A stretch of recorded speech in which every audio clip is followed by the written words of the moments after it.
ማዲያት የቆዳ ችግር ብቻ ይመስላችኋል? ውድ የሆኑ የፊት ቅባቶችና ክሬሞች ስትቀቡ ማዲያቱ ለጊዜው ጠፍቶ ቅባቱን ስታቆሙት ግን ከድሮ በባሰ ሁኔታ ተመልሶ ይመጣል። ማዲያት የውጫዊ ቆዳ ችግር ብቻ አይደለም። ማዲያት አንዳንድ ጊዜ ሰውነታችን በውስጥ በኩል እርዳታ እንደሚፈልግ የሚያመለክት ምልክት ሊሆን ይችላል። አንዳንድ የኮስሞቲክ ካምፓኒዎች ይህንን አንድ ሚስጥር እንድታውቁ አይፈልጉም።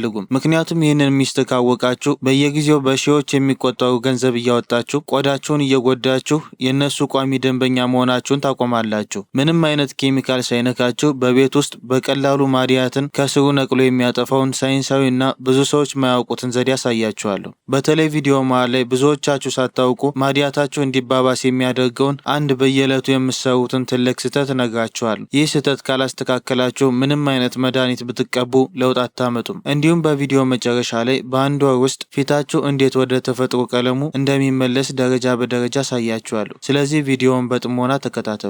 እስኪ ዛሬ አንድ እውነት እንነጋገር። ስንቶቻችሁ ናችሁ ፊታችሁ ላይ ያለውን ጥቁር ነጠብጣብ ለመደበቅ ጠዋት ሜካፕ ስትቀቡ የምታረፍዱት? ስንቶቻችሁ ናችሁ ፎቶ ስትነሱ ማዲያቱን ለማጥፋት ፊልተር የምትጠቀሙት? ይህ ስሜት ምን ያህል የራስ መተማመን እንደሚሰርቅና እንደሚያስጨንቅ አውቃለሁ። ብዙዎቻችሁ ማዲያትን ለማጥፋት ታዋቂ ክሊኒኮች ሂዳችሁ በብዙ ሺህ ብር ክሬም ገዝታችሁ ክሬሙን ስትቀቡ በአንድ ሳምንት ውስጥ ፊታችሁ ነጭ ይሆናል፣ ማዲያቱ ድራሹ ይጠፋል። ነገር ግን ትልቁ አደጋ የሚፈጠረው እዚህ ጋ ነው። ያንን ክሬም ስታቆሙት ምን እንደሚፈጠር አስተውላችኋል? ከሳምንት በኋላ ቀድሞ ከነበረው ማዲያት በ3 እጥፍ የሚበልጥ እጅግ በጣም የጠቆረና ወደ ሰማያዊ ቀለም ያደላ ማዲያት ፊታችሁ ላይ ይወጣል። ቆዳችሁ በጣም ስለሚሳሳ ፀሐይ ሲነካው ይቃጠላል፣ ይቀላል። በዚህ ጊዜ ፈጣሪ በእኔ ላይ ጨክኖ ነው ለምንድነው ማዲያት የማይለቀው ብላችሁ ተስፋ ትቆርጣላችሁ። የዚህ ሁሉ ችግር መንስኤ ምንድን ነው? ስህተቱ ያለው የት ላይ ነው? ማዲያት በውጭ በኩል ባሉ ኬሚካሎች ብቻ ለማጥፋት መሞከር ልክ ዛፍን ቅጠሉን እየቆረጡ ከስሩ ለማድረቅ እንደመሞከር ነው።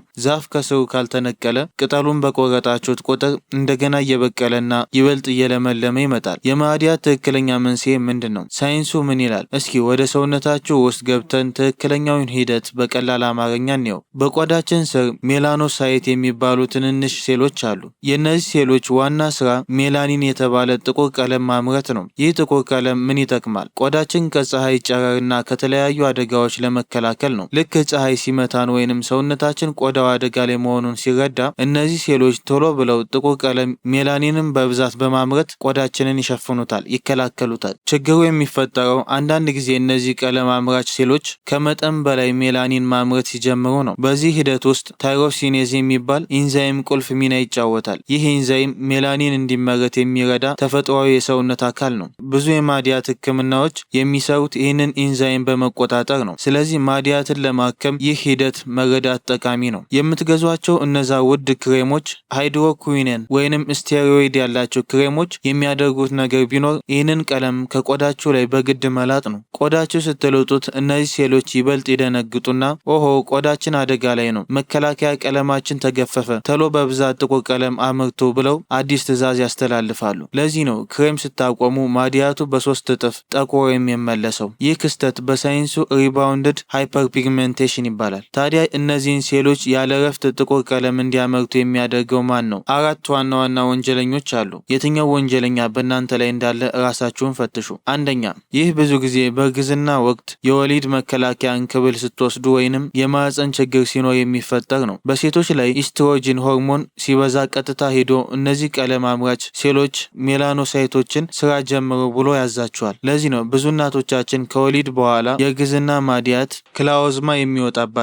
ይህ ማዲያት ብዙ ጊዜ የሚወጣው በላይኛው ከንፈራቸው ላይ እንደ ፂም መስሎ በጉንጫቸው ላይ እና በግንባራቸው ላይ ነው። ይህ ከሆነ ሆርሞናቸውን ማረጋጋት ነው መፍትሄው። ሁለተኛ፣ ያለፈውን ቪዲዮ ካያችሁት ኮርቲዞል የተባለው የጭንቀት ሆርሞን ቦርጭን እንደሚያመጣ ነግሬያችኋለሁ። አሁን ደግሞ ሌላ አስደንጋጭ ሚስጥር ልንገራችሁ። ስትጨነቁ፣ እንቅልፍ ስታጡ ወይንም ሁልጊዜ ሀሳብ ሲበዛባችሁ ሰውነታችሁ ኮርቲዞል በከፍተኛ መጠን ያመነጫል። ይህ ሆርሞን ደግሞ ፊታችሁ ላይ ያለውን ቀለም አምራች ሴል ያነቃቀዋል። ለዚህ ነው በጣም በተጨናነቃችሁበት ሀዘን በደረሰባችሁ ወይንም እንቅልፍ በነሳችሁ ወቅት ፊታችሁ የሚጠቁረው እና ማዲያት የሚወጣባችሁ። ማዲያት ለማጥፋት የምታደርጉት ጭንቀት ራሱ ማዲያትን ይበልጥ ያባብሰዋል። ስትጨነቁ ማዲያት ይወጣል። ማዲያቱ ሲወጣ ይበልጥ ትጨነቃላችሁ። ይህ አዙሪት ውስጥ ይከታችኋል። ብዙዎቻችን ማዲያት የሚያመጣው የፀሐይ ብርሃን ዩቪ ብቻ እንደሆነ እናስባለን። ነገር ግን የማናውቀውና የቆዳ ሐኪሞች ብዙም የማይናገሩት ሌላ ትልቅ ሚስጥር አለ። ማዲያት የሚያባብሰው ፀሐይ ብቻ ሳይሆን ከፍተኛ ሙቀት ጭምር ነው። አዎ በትክክል ሰምታችኋል። ብዙ እናቶችና እህቶች ፊታቸውን በሻሽ ተከናንበው ፀሐይ ይከላከላሉ። ነገር ግን ማታ ላይ ለሰዓታት የእንጀራ ምጣድ ፊት ይቆማሉ፣ ወይም ትኩስ ምድጃና ኦቨን ፊት ወጥ ይሰራሉ። ያ የምጣዱና የምድጃው ከፍተኛ ሙቀት በቀጥታ የፊታቸው ቆዳ ሲመታው ሜላኒን አምራች ሴሎች ይነቃቃሉ። የሙቀት መጠን ቆዳቸው ላይ ሲጨምር የደም ስሮች ይሰፋሉ። ይህ ደግሞ ኢንፍላሜሽን መቆጣት ይፈጥራል። ቀጥሎም ጥቁር ቀለም ይመረታል።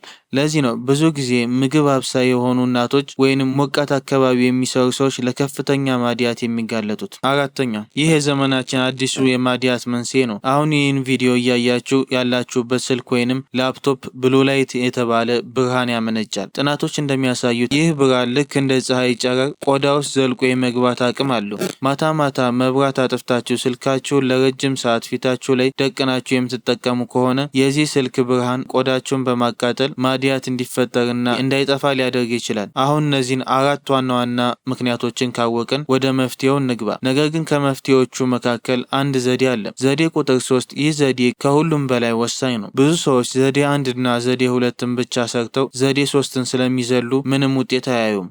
አራት ሚስጥራዊና ሳይንሳዊ ዘዴዎችን ወደ ማየቱ እንግባ። ዘዴ 1። ጤናማ አመጋገብ ለአጠቃላይ ጤና ጠቃሚ ነው። ይህም ቆዳን ያስተካክላል። ይህንን ገንቢ መጠጥ እንዴት እንደምታዘጋጁ ላሳያችሁ። የሚያስፈልጉ ነገሮች፣ አንደኛ ቀይ ስር። ቀይ ስር በውስጡ ቤታሊን የተባለ አንቲኦክሲዳንት አለው። ለአጠቃላይ ጤና ጠቃሚ ነው። ሁለተኛው ካሮት። ካሮት በቤታ ካሮቲን የበለጸገ ነው። ሰውነታችን ይህንን ወደ ቫይታሚን ኤ ሊቀይረው ይችላል።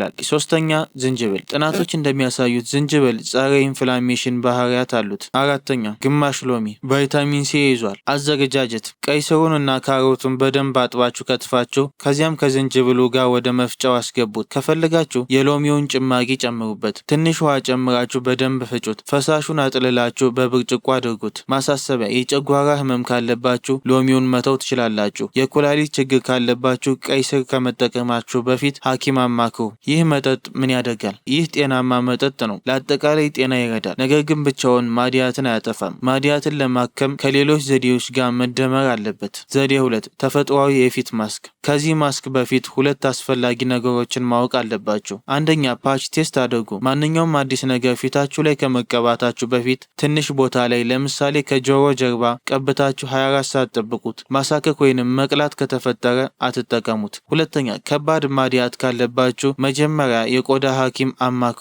የሚያስፈልጉ ነገሮች፣ 1 እርድ ግማሽ የሻይ ማንኪያ። እርድ በውስጡ ከርኩሚን የተባለ ንጥረ ነገር አለው። አንዳንድ ጥናቶች ከርኩሚን ለቆዳ ጥቅም ሊኖረው እንደሚችል ያሳያሉ። ጥንቃቄ፣ እርድ ቆዳን ቢጫ ሊያደርግ ይችላል። ሁለተኛ እርጎ 1 የሾርባ ማንኪያ። እርጎ ላክቲክ አሲድ አለው። ይህ ቀስ ያለ ኤክስፎሊያንት ነው። ሶስተኛ ማር 1 የሻይ ማንኪያ። ማር ቆዳን ያለሰልሳል፣ እርጥበትን ይጠብቃልና ባክቴሪያ እንዳይራባ ይረዳል። አራተኛ የሊኮርስ ዱቄት ግማሽ የሻይ ማንኪያ። ጥናቶች እንደሚያሳዩት የሊኮርስ ስር ለቆዳ ጥቅም ሊኖረው ይችላል። ካላገኛችሁ መተው ትችላላችሁ። አዘገጃጀቱና አጠቃቀሙ፣ አራቱንም ነገሮች በንጹህ ዕቃ ውስጥ በደንብ አዋህዱ።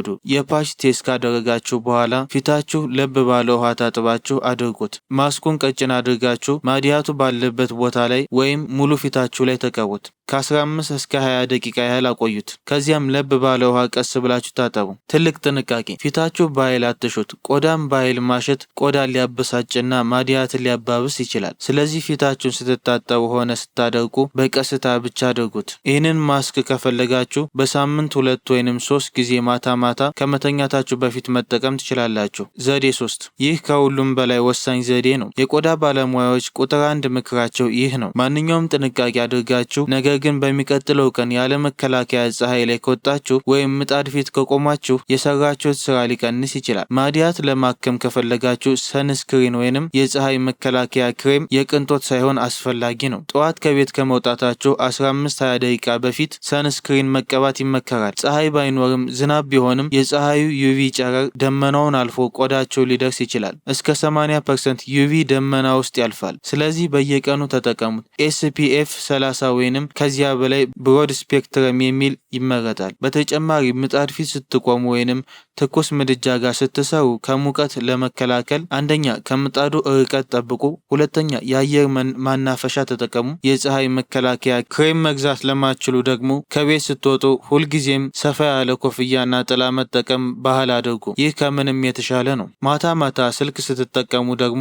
የስልካችሁን ብራይትነስ መቀነስ ለአይን ጤንነት ጥሩ ነው። ብሉ ላይት ፊልተር፣ አይ ኮምፎርት ሺልድ ማብራትም ይረዳል። 3 ዘዴዎች አይተናል። አራተኛው ዘዴ ብዙዎቻችሁ በየቀኑ የምትመገቧቸው ነገሮች ይመለከታል። እነዚህ ምግቦች ማዲያትን በውስጥ በኩል ያባብሳሉ። ከዚያም በመጨረሻ 99% ኢትዮጵያውያን የሚሰሩትን አንድ አደገኛ ስህተት እነግራችኋለሁ። ይህ ስህተት ማዲያትን ለማጥፋት ብላችሁ ፊታችሁን ስትቀቡት ሊያቃጥላችሁ ይችላል። ዘዴ 4 የምትቀቡት ነገር ብቻውን ለውጥ አያመጣም። በየቀኑ የምትመገቧቸው አንዳንድ ምግቦች የሆርሞን መዛባት በማምጣት ማዲያትን ይፈጥራሉ። አንደኛውና ትልቁ ጠላት ስኳር ነው። ስኳር ሰውነት ውስጥ ኢንፍላሜሽን ይፈጥራል። ይህንን ቀነስ አድርጋችሁ በምትኩ እንደ አቮካዶ፣ የወይራ ዘይት፣ አሳና ቫይታሚን ሲ የበለጸጉ እንደ ብርቱካንና ፓፓያ ያሉ ምግቦችን አዘውትሩ። አንድ የተሳሳተ ልማድ ላርምላችሁ። ብዙ ሰዎች ማዲያት ለማጥፋት ሎሚ ብቻውን ቆርጠው ፊታቸው ላይ ይቀባሉ። ይህ እጅግ በጣም አደገኛ ነው። ሎሚ በውስጡ ከፍተኛ አሲድ አለው። ሎሚ ተቀብታችሁ ትንሽ ፀሐይ ከነካችሁ ፊታችሁ ላይ ፋይቶፎቶ ደርማታይተስ የሚባል የኬሚካል ቃጠሎ ይፈጠራል።